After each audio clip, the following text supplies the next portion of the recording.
UPSC Civil Services preliminary examination is over. Today we will see what are the 100 question areas. That means we will discuss what are the 100 topics from which UPSC framed questions in Civil Services preliminary examination 2020. Before going to the slides, let me introduce myself. I am the founder and director of ClearIS. And in this session, we will do a quick analysis of 100 question topics from which UPSC prepared questions in Civil Services Examination 2020. We'll also do an analysis of the exam difficulty level, and we'll also see what are the takeaways from this particular examination. As you might know, there are 7 subjects in Civil Services Examination General Studies Paper 1. They are History, Geography, Polity, Economy, Science and Technology, Environment and Current Affairs. Now let me explain the major observations observations I noticed in this Civil Services Examination 2020. There are 6 questions which were related to various acts. The acts covered in this particular year are Aadhaar Act, FRBM Act, RPA Act, Legal Services Authority Act, Wildlife Protection Act and Environment Protection Act. Also, like in previous years, the theme Buddhism is repeated again. Also, various questions were asked from national parks, wildlife sanctuaries, etc. Also, conceptual knowledge was tested from polity and economy. Now, let us quickly see what are the questions from 1 to 100. Okay, the first question in version A was connected with Aadhaar.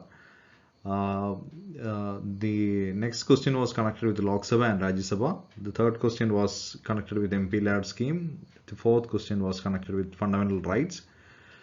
That also particularly in the context of untouchability. The fifth question was connected with separation of judiciary from executive. I am just explaining only the question topics as of now. We'll do a detailed discussion of question by question later, but just now for your understanding I am just explaining what are the question topics as such. So here you can see that the first question was connected with Aadhaar. All the 5 questions were somehow connected with Indian polity. Okay, but most of the questions in Indian polity were conceptual in nature. We will see those conceptual questions later, but just have a look at these questions first. Question 6 to 10, again the another question connected with Act. The question was connected with budget, but the focus was FRBM Act. Then a question was asked, what is constitutional government? Then there was a question connected with Universal Declaration of Human Rights. Another question was connected with the Legal Services Authority, but the main focus area here was Legal Services Authorities Act. The provisions of the Act was the question area. Then there was another question on international agreement and subjects. Question 11 to 15 again connected with polity. This year there were around 18 questions connected with Indian polity. Question 15 to 11 to 15, parliamentary system of government, welfare state, basic structure or judicial review. This was some connected with the important judgments book, and then Gandhism and Marxism, and a question of the definition of bureaucracy was asked. Question 16 to 20, it was connected with the preamble of Indian Constitution.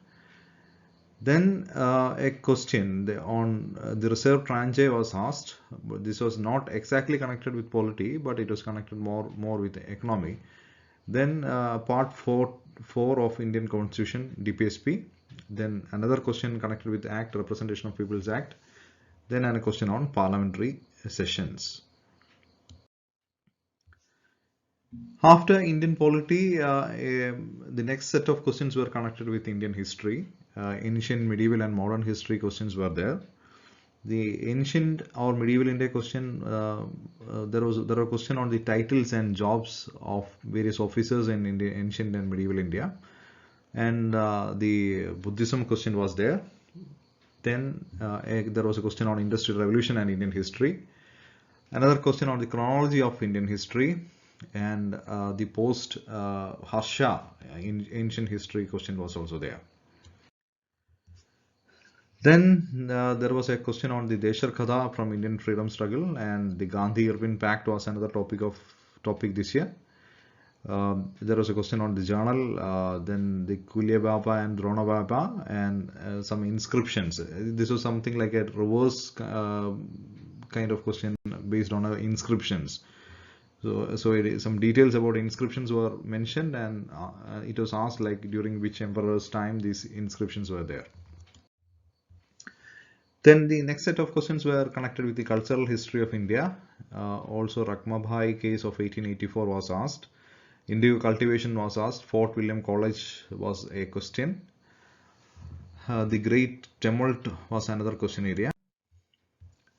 All of these questions were connected with Indian history. Then the question was asked connecting scholars with rulers. After that, the next set of questions were totally related to science and technology. The first question in science and technology was connected with human reproductive technology.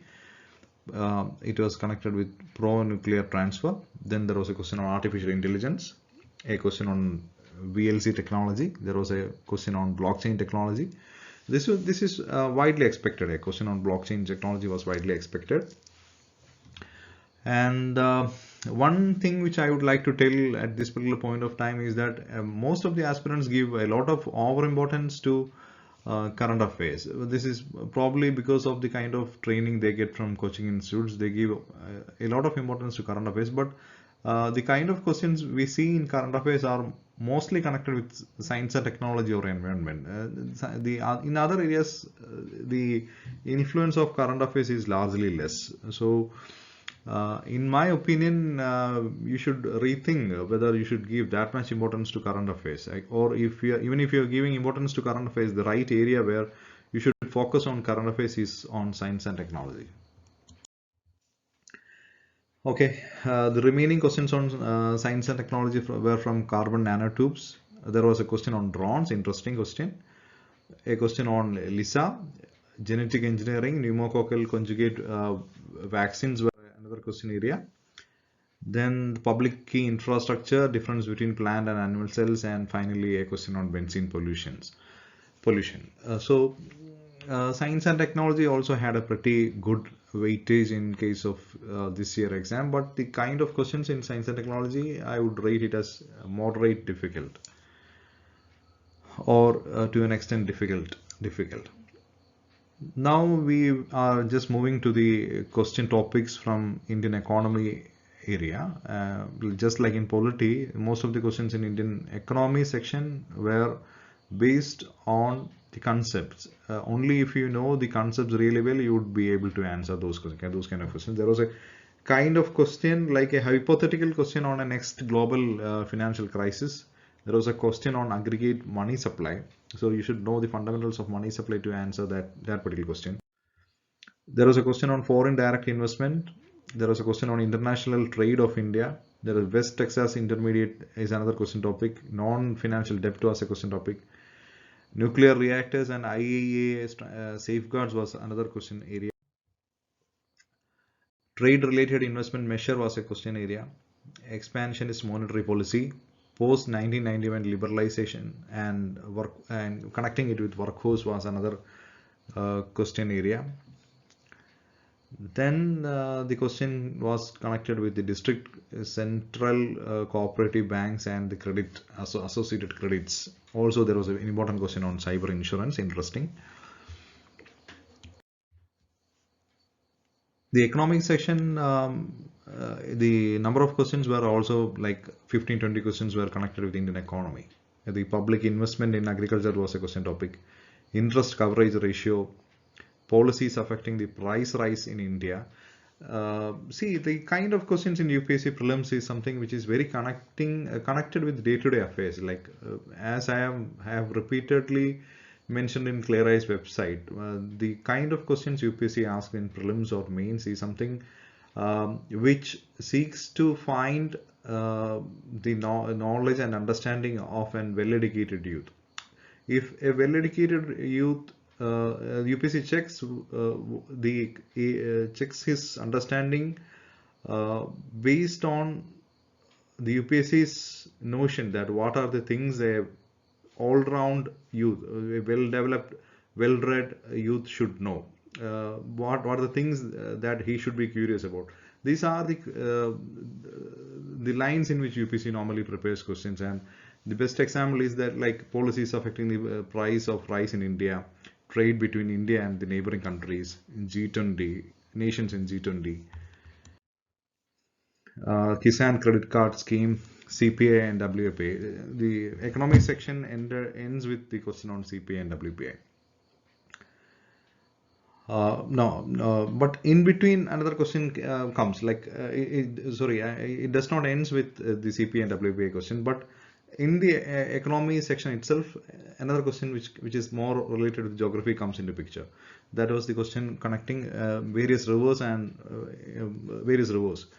Then again the question which is more or less related with the economy, cereals, pulses and minimum support price.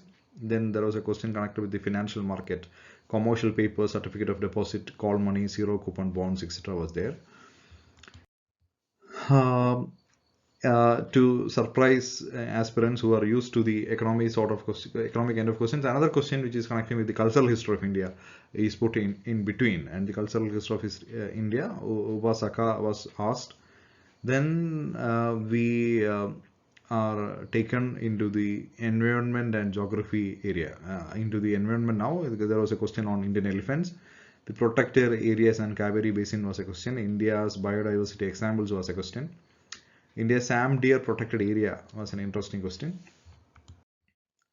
Then a question on steel slag, musk deer natural habitat, road construction and carbon footprint, coal ash and coal-fired power plants, biochar. And again another question on acts, Wildlife Protection Act. Then Gupta towns was a question which sometimes UPSC jumbles up. In the early years, UPSC never placed questions at a stretch like history, geography, polity, or those questions were not placed at a stretch. But now we can see that maybe the first 18 or 20 questions were connected with Indian polity, then history. That trend was not earlier, but now even now it is not entirely subject or topic oriented, but more or less it is kind of like that. The question on Gupta towns and the next question is connected with zero tillage in agriculture. Interesting that the zero tillage was a question which was a related question was asked in 2017 as well, connected with zero tillage. And India's national policy on biofuels is a question, and social cost of carbon. Pulse production in India, subtropical crop, solar water pumps, current trend in cultivation of sugarcane in India. So see, the current trends in the sense that these kind of questions are can be answered if you properly go through the economic survey of India, the trends, budget and survey, you can see the trends. And eco-friendly agriculture is also asked. Fertigation in agriculture, major minerals, ocean mean temperature. These are all connected with geography. Chemical fertilizers, India's desert national park, Siachen glacier location. There is a match the following question connecting famous places and present state. Another question which is connected with the act is Central Water Authority. Question was asked whether it is related or constituted base of Environment Protection Act. The only conceptual question which I can mainly recognize based from geography is a question on jet stream. There are questions connected with physical geography.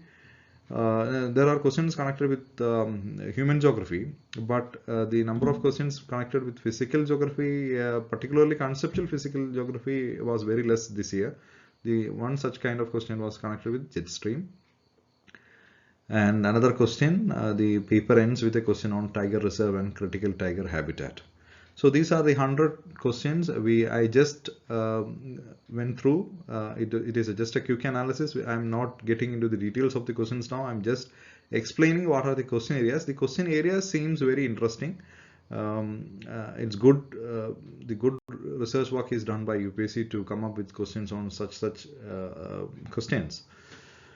Now let's move into the exam analysis. The exam difficulty level, I would rate it moderate to high difficulty based on the feedback from various aspirants. Also, the aspirants found it from moderate to high difficulty level. And what is the need of the hour is that you need a new approach. That new approach should suit a well-educated youth.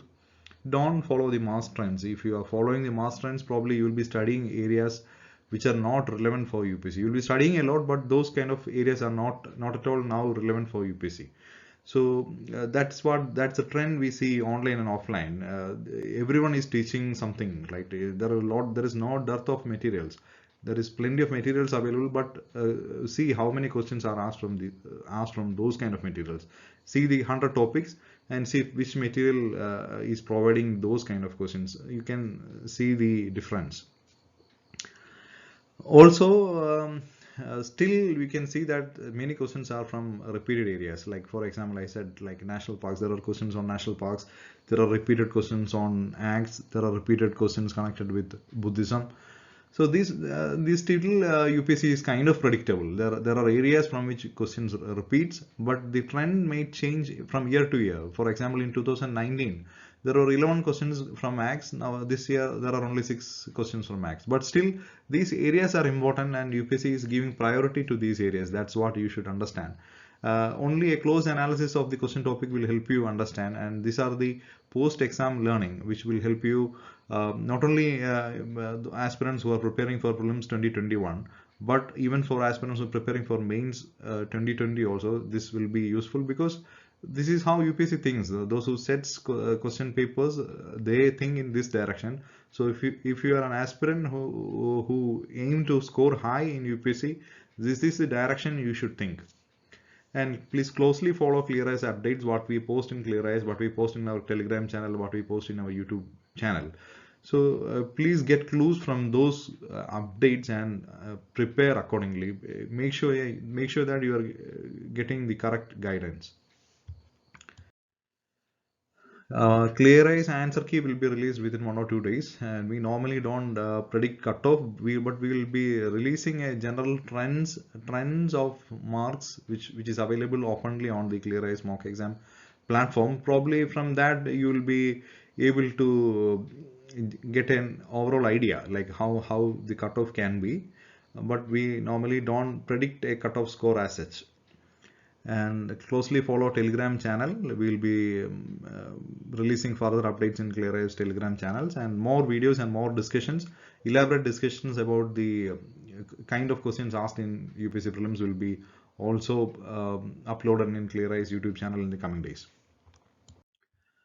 And the takeaways from this year UPSC prelims is that you should focus more on conceptual learning. As you can see that most of the questions in polity, economy, even history is all conceptual. Like you should know the concepts, you should think, interconnect things, rather than rote learning, rather than factual learning. You should understand the concept and see the full picture. You should. It's a very interesting questions were there this year. This year there are not so many ambiguous or controversial questions. Almost all questions in this year UPSC prelims can be rated as very good in standard questions. And there are examples of many questions which used a reverse learning kind of approach. And like in previous years, the intelligent elimination techniques worked on many questions which otherwise many aspirants found it difficult to solve. So in future, in coming years also, please give sufficient importance to intelligent elimination techniques, and don't give over importance to factual current affairs. This is which I would like to tell all aspirants. Current affairs questions can be asked in future years as well, but the factual current affairs, don't go behind too many factual current affairs, because that will take a lot of time and energy from you, and the kind of questions you see in this kind of papers, they are not factual, they are mainly conceptual. And don't give over importance to coaching materials and the traditional books. You just give a pause and think like which book or which coaching material was sufficient to answer these kind of questions. These kind of questions cannot be answered using any particular book or coaching material, because it is beyond that. It is beyond, and coaching institute has to adopt. Coaching institute have to adopt to these kind of questions. Only then that can survive and give the right kind of guidance to aspirants. So look for new books which is particularly catered to the need of the UPSC aspirants, particularly in these challenging times and the changing requirements. So the traditional books or traditional coaching materials may not be entirely suitable to the latest requirements of UPSC. So you should think beyond. Don't follow the mass trends or what the toppers 5 or 6 years ago advised. Stick to the latest trends and decide yourself whether your preparation is in the right direction or not. And this year the current affairs was mainly from the technology area. And don't also, as a final point out, what I want to tell you is that the trends vary year to year. So this year trends, don't take it as final. That may not be the trend in 2021. So trends change year after year, but of course there will be many clues. And then the main clue this year is that the kind of preparation most aspirants currently doing is not enough to score high in UPSC prelims.